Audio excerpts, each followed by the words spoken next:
साली आधी घरवाली। सिमरन की छोटी बहन विभा माँ के होते हुए भी सिमरन के ही पीछे लगी रहती थी। सिमरन, आ गई हो तो इसे खाना खिला दो।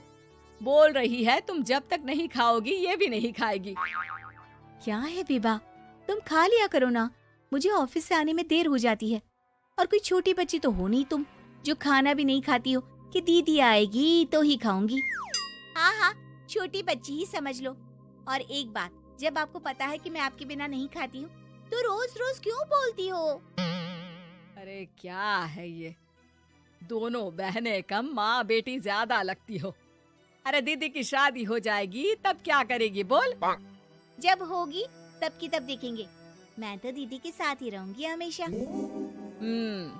दोनों की शादी ऐसे घर में कर देंगे जहाँ दो भाई हो। खैर, मामला आया गया हो जाता है। एक दिन सिमरन के पापा जब घर आते हैं, तुम लोगों के लिए अच्छी खबर है। वर्मा जी है ना मेरे दोस्त, उन्होंने सिमरन बेटी के लिए रिश्ता बताया है। बहुत अच्छा लड़का है, सिमरन को भी पसंद कर लिया है और कल वो लोग आ रहे हैं सिमरन को देखने अपने घर। सिद्धांत अपने माता पिता के साथ सिमरन को देखने आता है। उसे सिमरन अच्छी लगती है और शादी तय हो जाती है। सिद्धांत की माँ कहती है, अब तो हम लोग ले जाएंगे जल्द ही अपनी सिमरन को यहाँ से। अरे हाँ, क्यों नहीं, आपकी ही है अब तो हमारी बेटी। दूर खड़ी विभा सब सुन रही होती है। अब तो दीदी की शादी हो जाएगी, फिर तो वो चली जाएंगी। दीदी के बिना मैं कैसे रहूंगी? कुछ न कुछ तो करना ही होगा जिससे दीदी की शादी ही ना हो।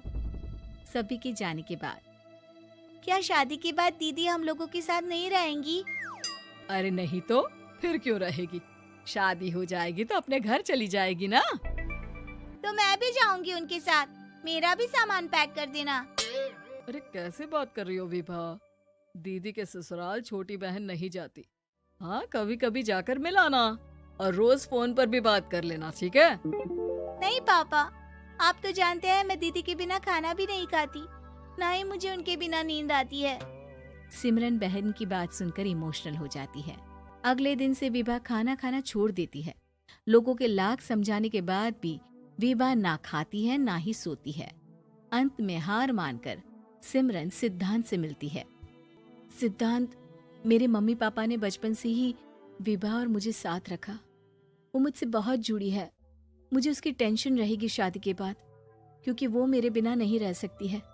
अरे ये तो छोटी सी बात है, वो हम लोगों के साथ हमारे घर में रह सकती है। जब उसकी अकल आ जाएगी या वो समझ जाएगी कि तुम्हारा घर वो नहीं बल्कि ये है, तो हम उसे घर छोड़ आएंगे, ठीक है? सिमरन खुश हो जाती है क्योंकि वो यही चाहती थी। वो माँ पिता से बात कर लेती है। अरे कैसी बात कर रही हो सिमरन, भला बेटी के ससुराल में हम छोटी बहन को कैसे भेज दे? जमाना क्या कहेगा? अरे तू पागल हो गया है, मना कर दे। इस शादी में इन लोगों का तो ये चलता ही रहेगा। कभी बहन यहाँ आ रही है, कभी वो बहन के पास जा रही है। अरे शादी हो रही है, कोई मजाक थोड़ी ना हो रहा है ना बाबा ना। माँ कैसी बात कर रही हो? सिमरन से मैं जुड़ाव महसूस कर रहा हूँ और इतनी सी बात के लिए इतनी अच्छी लड़की को कैसे छोड़ सकता हूँ? सिद्धांत की भी जिद होती है कि वो सिर्फ सिमरन से ही शादी करेगा, और होता भी वैसा ही है। सिद्धांत और सिमरन की शादी हो जाती है और दहेज में आ जाती है विभा। शादी के बाद बुआ सास कहती है,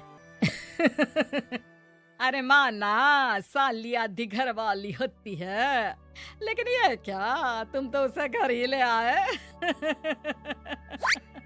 तभी चाची कहती है, सिद्धांत को तो हम लोगों ने सीधा समझा था, लेकिन सबसे तेज तो यही निकला। अरे देखो कैसे दहेज तो नहीं लिया, लेकिन साली पर कब्जा कर लिया। सिद्धांत ने इस और तो सोचा ही नहीं था, लोग उन लोगों के बारे में ऐसी भी बात करेंगे। वो वहाँ से चला जाता है और चुपचाप अपने कमरे में लेट जाता है। क्या हुआ सिद्धांत, तुम अचानक से परेशान हो गए, कोई बात है क्या? अरे नहीं, वो थक गया था ना, शादी की सारी तैयारी और रस्मों के बीच, सोच रहा हूँ थोड़ा आराम कर लूं। हाँ ठीक है, आप लेट जाइए, मैं विभा का बेड लगा देती हूँ जमीन पर। क्या? वो यहाँ सोएगी? हाँ, बताया तो था कि उसे नींद नहीं आती मेरे बिना। तो तुम आराम से लेटो ऊपर, हम लोग नीचे बिछा लेते हैं।